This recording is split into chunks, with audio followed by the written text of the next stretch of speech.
শাপলা চত্বরে গণহত্যার ১২ বছর পূর্ণ হলো আজ। ২০১৩ সালের ৫ মে ঢাকার বুকে নেমে এসেছিল এক অন্ধকার রাত, যেখানে কওমি আলেম ছাত্র এবং সাধারণ মুসল্লিদের রক্তে রঞ্জিত হয়েছিল রাজধানীর প্রাণকেন্দ্র।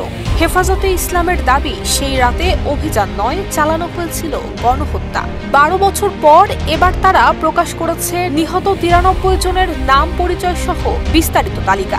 সংগঠনটি জানিয়েছে, এই প্রাথমিক খসড়া তালিকা যাচাই বাছাই শেষে এই সংখ্যা আরও বাড়তে পারে।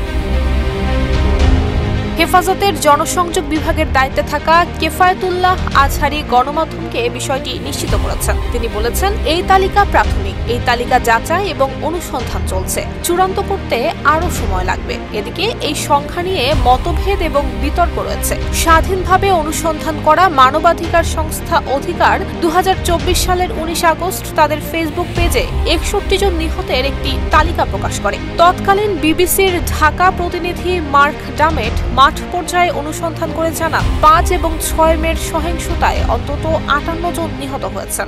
একনল হ্যান্ড ওয়াশ ১০০% প্যারাবেন ফ্রি, তাই নিরাপদ হাতের জন্য আস্থা রাখুন একনলে। ব্লগারদের বিরুদ্ধে ইসলাম ধর্ম অবমাননা এবং নারী নীতির বিরোধিতা সহ ১৩ দফা দাবিতে ২০১৩ সালের ৫ মে ঢাকার শাপলা চত্বরে অবস্থান নেয় হেফাজতে ইসলাম। সেদিন হাজার হাজার কওমি আলেম ছাত্র এবং সাধারণ মুসল্লি মহাসমাবেশে অংশ নেয়। রাত গভীর হওয়ার পর আইনশৃঙ্খলা বাহিনী অভিযান চালিয়ে তাদের সরিয়ে দেয়। অভিযানে ব্যাপক গুলি, সাউন্ড গ্রেনেড এবং টিয়ার শেলের ব্যবহার হয় এবং হেফাজত ইসলাম দাবি করে, সেদিন অসংখ্য মানুষ নিহত হয়, যার মধ্যে ৯৩ জনের নাম এবার প্রকাশ করা হয়েছে।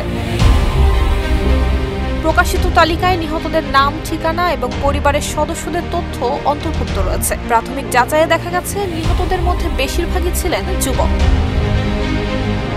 নুসরাত জাহান মেহেক, ঢাকা পোস্ট।